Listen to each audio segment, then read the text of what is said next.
บายดีทุกคนวันนี้จะพาทุกคนมาเบิ่งที่ชีวิตเขตชนบทอยู่ที่บ้านท่าจำปาเมืองไสธานีเนาะทุกคนในสถานการณ์เส้นทางกำลังกระเจ้ากำลังเสียไปเนาะ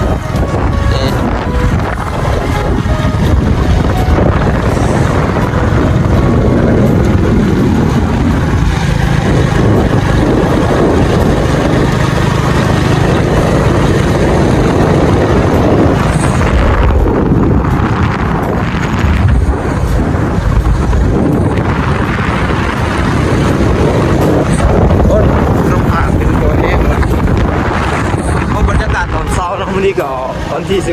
15มังกรเนาะปี2026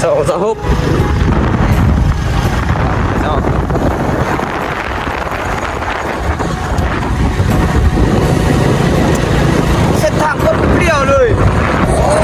โอ้ยมาอยู่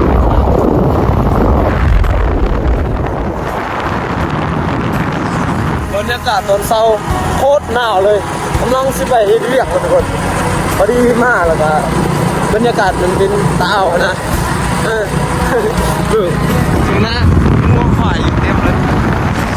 แต่ว่าเส้นทางก็จะเห็นกับเรามาไหมเฮ้ยเป็นทางญี่ปุ่นเนาะ